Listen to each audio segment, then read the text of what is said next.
Hello, and a very warm welcome to the English Story Nook.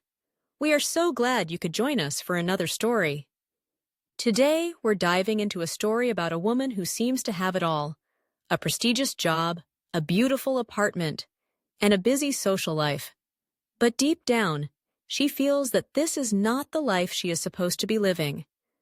Get ready to discover her journey of self-discovery and the difficult choices she must make to find true fulfillment. Before we dive in, if you enjoy our stories and want to support what we do, please give this video a like, subscribe to the channel, and consider buying us a coffee on Ko-fi. There's a link in the description below. Every like, subscription, and small contribution helps us keep creating great content for English learners like you. Let's get started. This isn't the life I ordered. Elodie Truel stared at her reflection in the polished chrome of the espresso machine, but the woman looking back felt like a stranger. On paper, her life was a meticulously curated masterpiece. At 38, she was a senior project manager at Alquilandiel Solutions, a prestigious tech firm known for its innovative, if ethically ambiguous, projects. She had a minimalist apartment with a view of the city that cost more than her parents' entire mortgage, a wardrobe of impeccably tailored clothes, and a social calendar that was both enviable and exhausting. Yet, a persistent, gnawing feeling of ennui had settled deep in her bones, a quiet hum of dissatisfaction that had grown louder with each passing year. It was a life she had built, brick by perfect brick, but it wasn't the one she had ordered. The inciting incident, when it came, wasn't a dramatic explosion, but a quiet implosion. It happened during a Tuesday morning status meeting. Her boss, Obi Demange, was outlining the next phase of Project Chimera, a sophisticated AI designed to predict consumer behavior. As he spoke, using corporate jargon that once thrilled her, Ilati felt a wave of dizziness. The words synergy, deliverables, and leveraging assets blurred into a meaningless soup. She excused herself, citing a sudden migraine, and spent the rest of the day staring at the city skyline, the feeling of ennui so heavy it felt like a physical weight. This wasn't just a bad day, it was a fundamental misalignment of her soul. That evening she met her friend, Rehan Slater, at a trendy wine bar. Rehan, a freelance graphic designer with a perpetually paint-splattered wardrobe, was the antithesis of Ilati's corporate world. "You look like you've seen a ghost," Rehan said, her brow furrowed with concern. Ilati, usually so composed, found herself confessing her feelings of emptiness, her voice barely a whisper. "I feel like I'm on a high-speed train, but I have no idea where it's going, or why I even got on it in the first place." Rehan listened patiently, then said, "Maybe it's time to get off at the next station."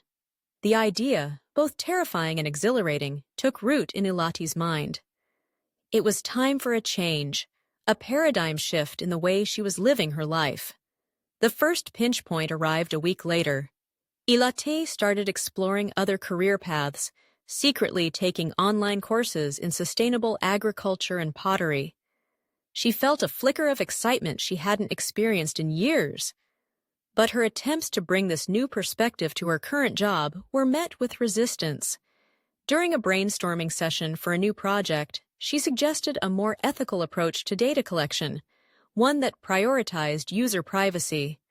Her colleague, Nicholas Mong, a man whose ambition was as sharp as his suits, scoffed. "We're a business, not a charity," he said, his tone dripping with condescension. The dichotomy between her budding values and the company's relentless pursuit of profit had never been clearer. The corporate world, once her playground, now felt like a cage. The dichotomy was stark and unsettling. The midpoint of her journey came during a weekend trip to the countryside. She had booked a small cabin, surrounded by ancient trees and rolling hills. For the first time in years, she was truly alone, with no deadlines, no meetings, no social obligations.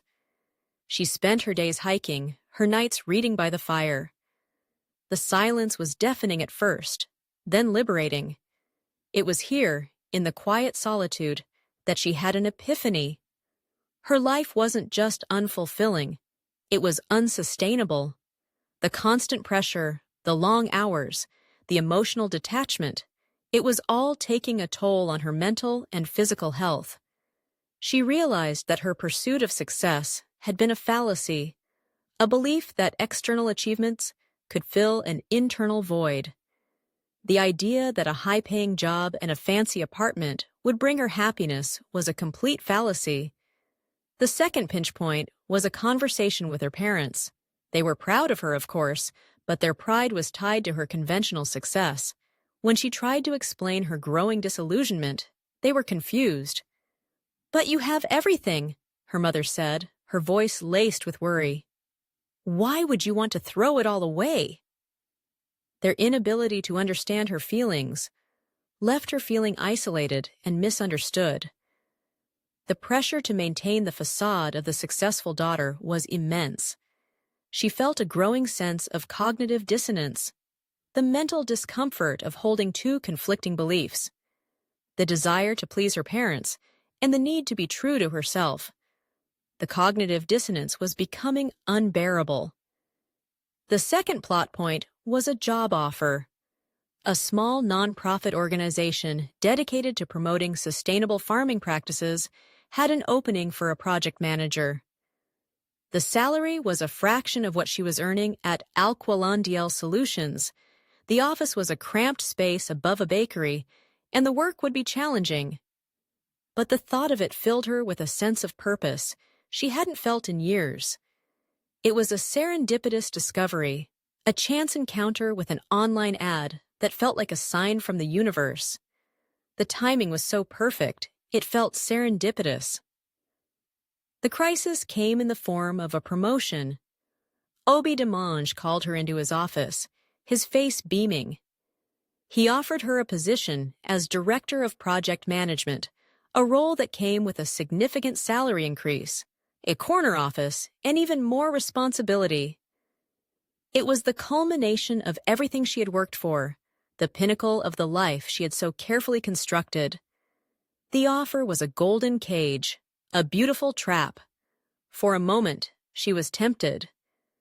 The ubiquitous nature of societal pressure to climb the corporate ladder was a powerful force. The ubiquitous message was clear: more is always better. But then she thought of the small cabin in the countryside, the feeling of the sun on her face, the sense of peace she had found in the quiet solitude. She thought of the non-profit, the chance to do work that mattered, to align her actions with her values. The choice was clear. The paradigm shift in her thinking was complete. The climax was her resignation. She walked into Aubi's office, her heart pounding, but her voice steady.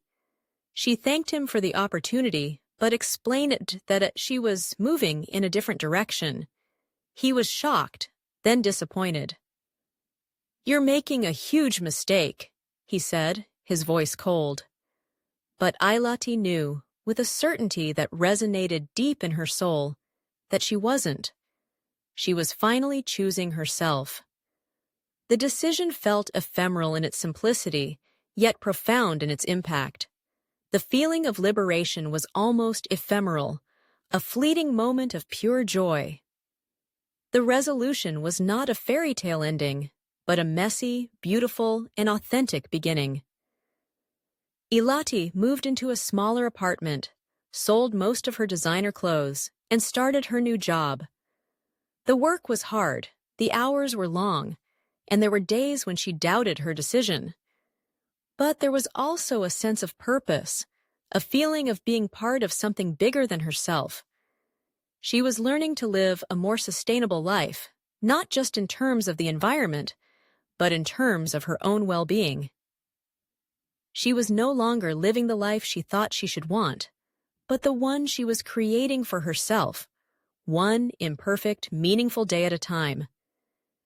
And for the first time in a long time, The woman in the reflection felt like a friend. That's the end of our story for today. It's a powerful reminder to follow a path that feels right for you. What do you think is more important in a job? A high salary or a feeling of purpose? Let us know your thoughts in the comments below. For more practice with today's story, don't forget to check out the helpful resources available in the description. Thank you for joining us at the English Story Nook. Keep practicing your English and exploring new stories. We are excited to see you again next time. Happy learning and goodbye.